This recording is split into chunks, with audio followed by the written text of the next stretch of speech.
Alrighty guys, what's going on? I got a pretty cool video. This is on the 9-foot inflatable Millennium Falcon. Now, I got this guy at Home Depot last year for 50% off. And a whole bunch of the stores around me, my Home Depot stores, they actually had a lot of these in stock. They weren't the best seller, which was surprising to me at least, because I think, in my personal opinion, this is the best Star Wars inflatable that Jimmy has ever made. It's just, the effect of it is great, and it's huge, and it has those lights that wrap around it that light up. I just love it. So that's my personal opinion. I know some people may disagree, but in general, there's just not too many Star Wars inflatables. I mean, every year we get more and more, but in my opinion, this is the best one. I was kind of bummed out to see that Walmart this year was selling theirs for $37 on sale. I missed out on that. And if I would have waited, I could have had it this year for $37, but I think I paid 70 or 80 bucks for it last year on sale, which is still expensive for an inflatable in my eyes. But for something like this, it's not that bad, and it was half price, so pretty happy with that. I'll go ahead and pause the video and we'll get it inflated.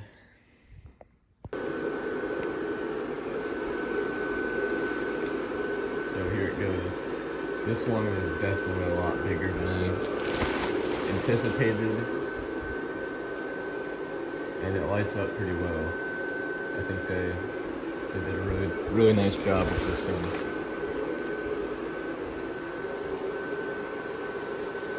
This one is kind of a pain to pack away because it's so big.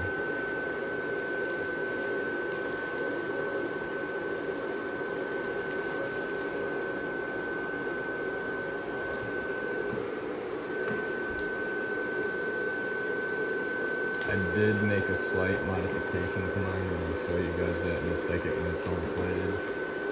It's almost there.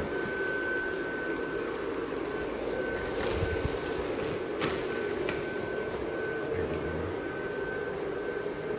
So as you can see, this thing is just massive.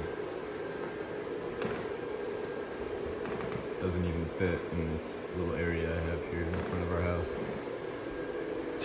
Let's see if I can get it at a better angle. That's a little better. So it has two tether attachments up at the top for the string holders. I guess string holders you could call them. And it has a tether loop down there at the bottom for a stake. And the modification I made is right here. I know I don't like using safety pins on inflatables. I know a lot of people don't like it either, but I was lazy, so I just slapped one on there.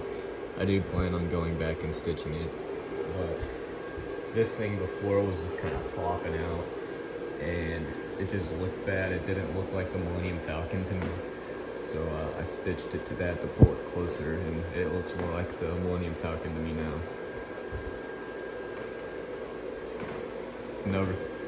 One of the other things besides the size that surprised me is these lights. I figured that they would be LED so that they would last longer, because you know nowadays most everything is LED, but no, they're incandescent lights. And that's a little unfortunate because they will probably burn out a lot faster and more often.